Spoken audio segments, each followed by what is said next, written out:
Hello, and welcome to this episode of the Language Lab podcast, where I, Siad, talk to you about the experiments and things happening in my language learning life.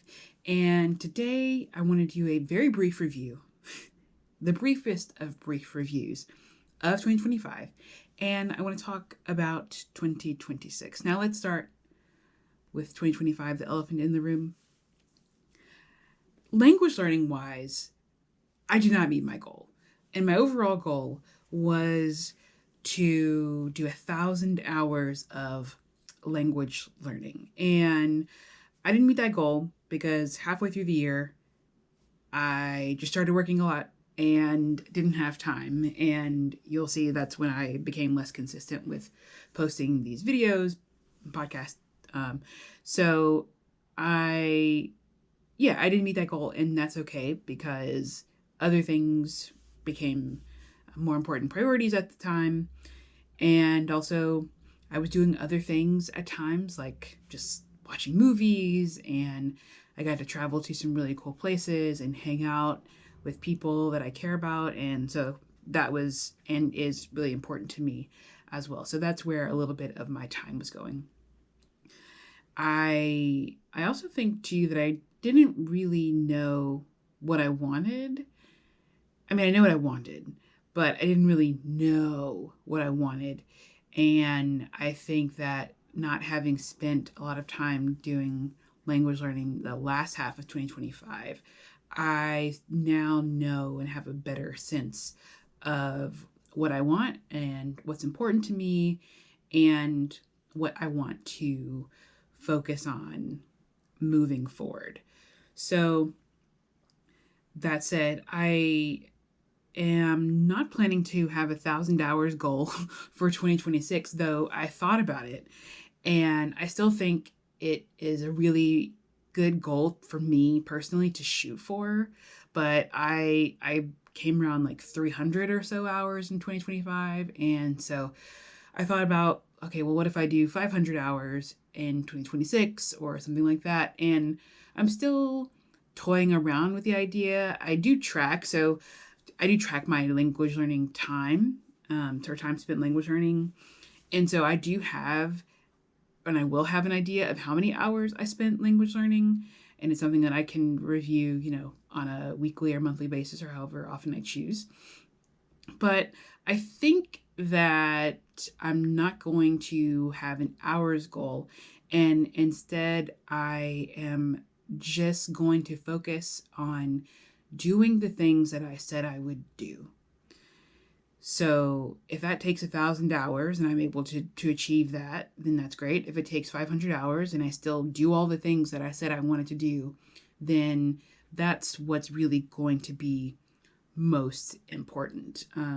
So along with that, I do have some goals that are not hours related. And again, a lot of these are kind of repeats from last year.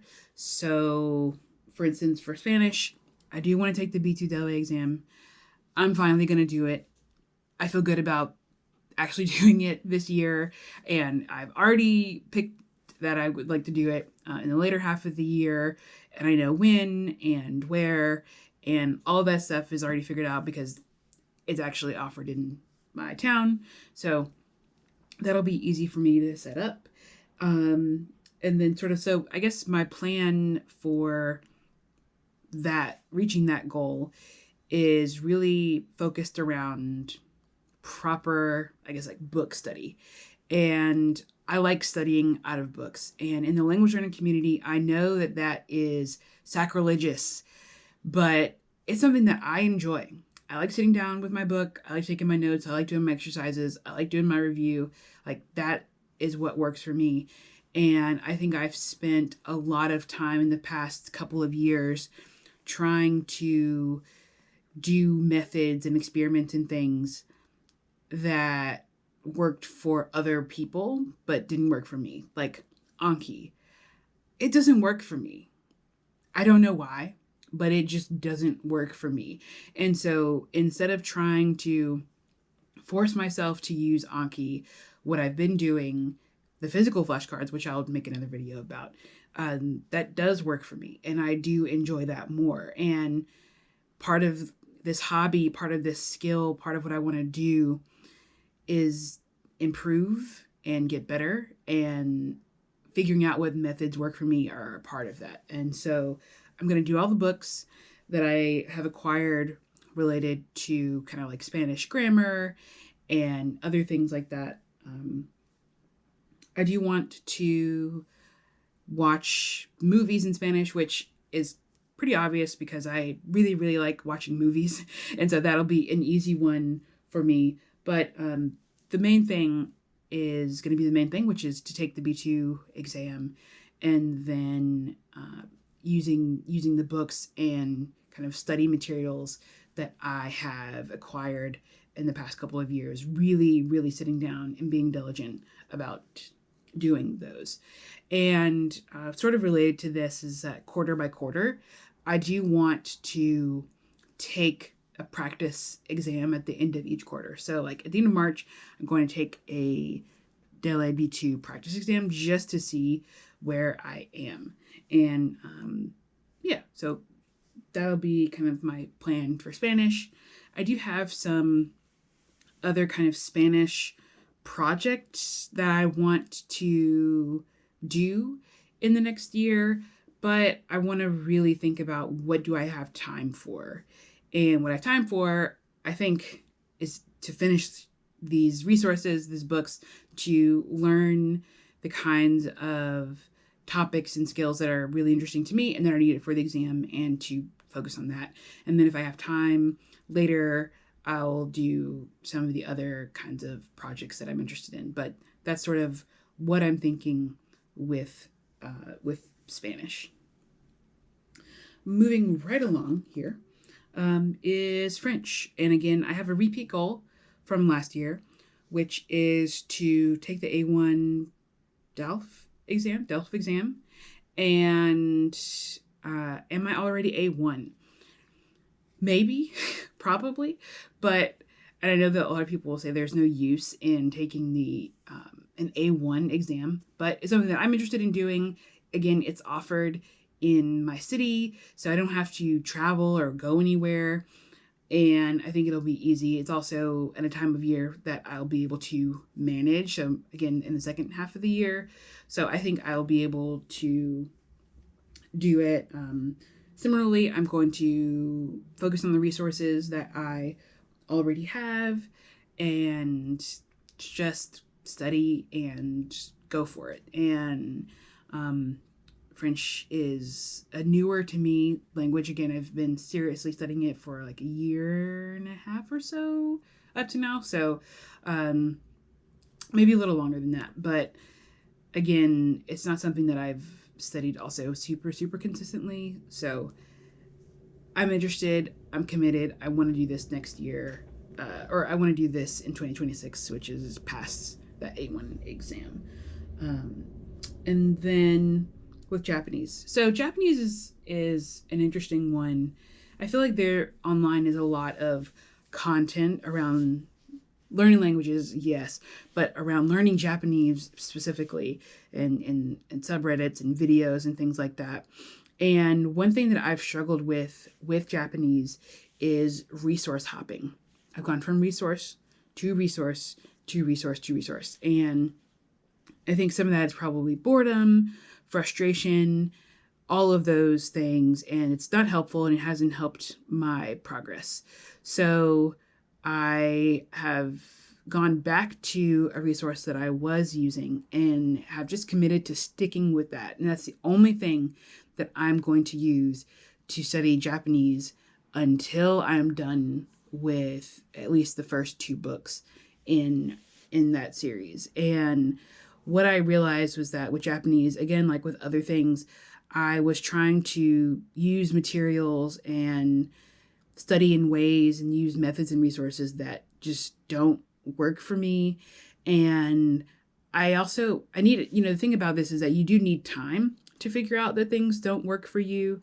And so now I spend the time learning what doesn't work for me. And now I know what does work for me. So you're not going to hear me talking about sentence mining or anything like that, at least not in the near future. But I will talk about the books that I'm using and the tools that go along with it. So with Japanese, my goal this year with Japanese is to feel like I've made progress. And so I'm not going to be focusing on taking an exam this year for Japanese. I want to do my resources. I want to spend time watching movies, listening to music, and feel like I am learning and can understand more Japanese. And yes, that's not a goal that's like really quantifiable, but I think by the end of December 2026, I think I'll know if I feel like I've made progress. And if anything, or if nothing else, at least I'll have some books to show for it. So that I completed. And then other things that I'm learning, American Sign Language is another language, and I made minimal progress with ASL in 2025. I anticipate making more progress with ASL in 2026, just because I live with someone, my wife is an American Sign Language interpreting student, and so she's learning sign language, and of course she is to a degree that I may never understand completely, but I do want to learn more signs and just be able to have basic conversation, and so I'll get there. I'm giving myself time. Also, my hand and my arm are in a much better place than they were in 2025. And so I feel, again, confident that I'll be able to, by the end of 2026, feel like I'm able to have basic conversations in American Sign Language with people. So that's a little bit about my language learning goals for 2026. As I've been consuming far too much content about language goals in the past few weeks, a couple of things that come to mind for me are that I'm thinking about what are the things that I can do every day? How can I show up every day when I'm at my busiest? And I'm really trying to focus my goals and my time and my energy spent on language learning around that, because there will be days where 4 hours just is not possible. And most days, 4 hours spent language learning just will not be possible for me, but I can do some amount of time. And I think that I have structured my goals in such a way and at a pace that I can make a little bit of progress, even if it is very minimal when I'm at my busiest. And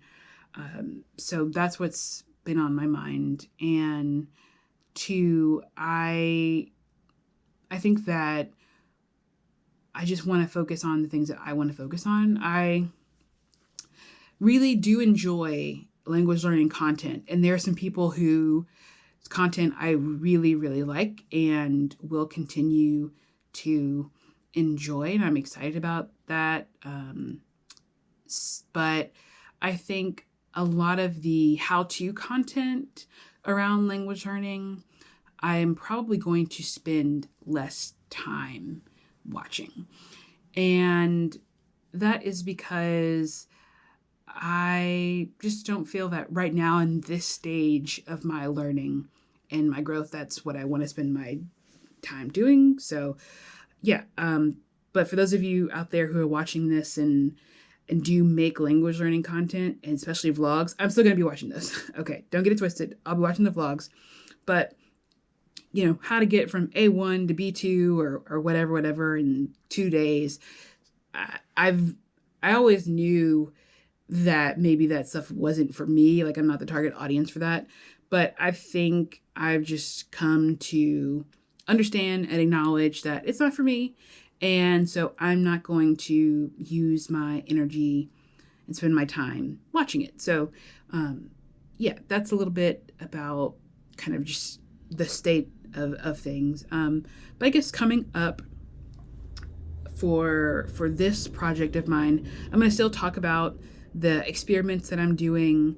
how I'm managing those experiments. I also want to do a few resource reviews, so like lab tools, so the books and things that I'm using, because in acquiring far too many books in the past year, I've also learned or not seen a lot of people do reviews of the particular books that I have acquired. And so I just want to do some reviews and share a little bit about those in case that could be helpful to you. So those are my plans. This is going to be, I think, a great year. I feel a lot better about language learning, and I'm really excited about it. And I also hope to watch a lot of movies, which is super random, and read a lot of books, of course. But yeah, that's a little bit about 2026. And yeah, let me know what your plans are. I've watched, again, a lot of people talk about their plans, and so I'm excited for people to learn languages and to be the best versions of themselves that they want to be. So that's all good. And yep, that's all.